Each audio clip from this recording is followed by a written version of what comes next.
Hello friends, ഇന്ന് നമുക്ക് ഒരു മീൻ പൊരിച്ചതിൻ്റെ റെസിപ്പി നോക്കാം. അപ്പോൾ ആദ്യമായിട്ടാണ് ആരെങ്കിലും എൻ്റെ ചാനൽ കാണുന്നതെങ്കിൽ സബ്സ്ക്രൈബ് ചെയ്യാൻ മറക്കരുത് കേട്ടോ. അതുപോലെ തന്നെ തൊട്ടടുത്തുള്ള ഒരു ബെല്ലൈക്കൺ കൂടി പ്രസ് ചെയ്യണം. എന്നാൽ മാത്രമേ ഞാൻ ഇടുന്ന വീഡിയോസിൻ്റെ നോട്ടിഫിക്കേഷൻ നിങ്ങൾക്ക് കിട്ടുള്ളൂ. അപ്പോൾ വീഡിയോ ഇഷ്ടപ്പെടുകയാണെങ്കിൽ കൂട്ടുകാർക്കൊക്കെ ഒന്ന് ഷെയർ ചെയ്യാൻ മറക്കരുത്. അതുപോലെ തന്നെ കമൻസുകളൊക്കെ അറിയിക്കണം. അപ്പോൾ നമുക്ക് വീഡിയോയിലോട്ട് പോയാലോ? ശരി. ഇപ്പം ഞാൻ പൊരിക്കാൻ വേണ്ടിയിട്ട് നെയ്മീനിൻ്റെ 3 പീസ് എടുത്തിട്ടുണ്ട് കേട്ടോ. നന്നായിട്ട് കഴുകി ഇതുപോലെ കനം കുറഞ്ഞ രീതിയിലാണ് ഇത് കട്ട് ചെയ്തെടുത്തിട്ടുള്ളത്. ഇനിയിപ്പം നമുക്ക് ഇത് പൊരിക്കാനുള്ള മസാലകളൊക്കെ ഒന്ന് റെഡിയാക്കി എടുക്കാം. ആദ്യം തന്നെ ഞാൻ മുളക് പൊടിയാണ് ഇട്ട് കൊടുക്കുന്നത്. ഇത് കുറച്ച് എരിവ് കുറഞ്ഞ മുളക് പൊടിയാണ്. ഞാനൊരു 2 ടേബിൾ സ്പൂൺ ഇട്ടിട്ടുണ്ട്. പിന്നെ ഒരു 1/4 ടീസ്പൂൺ അളവിന് മഞ്ഞൾപ്പൊടി ഇട്ട് കൊടുക്കാം. അതുപോലെ 2 ടീസ്പൂൺ അളവിന് മല്ലിപ്പൊടി കൂടെ ചേർത്ത് കൊടുക്കാം. ഇപ്പോൾ ഞാൻ ചേർത്ത് കൊടുക്കുന്നത് കുരുമുളക് പൊടി. ഇത് 1 ടീസ്പൂൺ ഉണ്ട്, അപ്പോൾ അതുകൂടെ ഇട്ട് കൊടുക്കാം. ഇഞ്ചി വെളുത്തുള്ളി പേസ്റ്റ് 1 ടീസ്പൂൺ. അപ്പോൾ 3 പീസ് മീനല്ലേ ഉള്ളൂ, അപ്പോൾ നമുക്ക് കുറച്ച് ഇഞ്ചി വെളുത്തുള്ളി പേസ്റ്റ് മതിയാവും. പിന്നെ എന്താണ് അടുത്തത്, ആവശ്യത്തിനുള്ള ഉപ്പ്.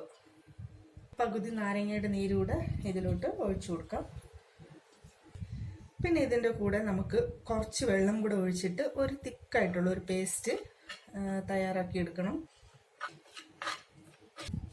ഇപ്പോൾ നമ്മുടെ മസാല നന്നായിട്ട് ഞാനിപ്പോൾ ഇത് മിക്സ് ചെയ്ത് വെച്ചിട്ടുണ്ട്. ഇനിയിപ്പോൾ നമുക്ക് ഈ മീൻ പീസിലോട്ട് ഈ മസാല ഒന്ന് തേച്ച് പിടിപ്പിക്കാം.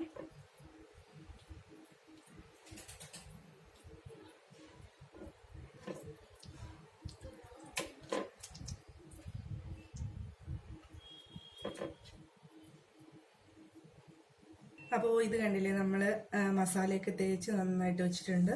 ഇനി ഇതൊരു 10ഓ 15ഓ ഒരു മാക്സിമം ഒരു ½ ആൻ അവർ നമുക്ക് ഇത് റെസ്റ്റ് ചെയ്യാൻ വയ്ക്കണം. അതിനുശേഷം നല്ല ചൂടുള്ള വെളിച്ചെണ്ണയിൽ നമുക്ക് പൊരിച്ചെടുക്കാം. ഇത് നോക്കും, നമ്മൾ മസാല പുരട്ടി വെച്ചിട്ട് ഒരു 10-15 മിനിറ്റ് ആയി. നന്നായിട്ട് മസാല എല്ലാം മീനിൽ നന്നായിട്ട് പിടിച്ചിട്ടുണ്ട്. ഇനിയിപ്പോൾ ഞാനിതാ പാൻ ചൂടായിട്ടുണ്ട്, അതിൽ ആവശ്യത്തിനുള്ള വെളിച്ചെണ്ണ ഒഴിച്ചിട്ടുണ്ട്. ഇനി നമുക്ക് ഇതാ ഈ മീനിൻ്റെ പീസ് ഇതിലോട്ടിട്ട് നന്നായിട്ട് പൊരിച്ചെടുക്കാം.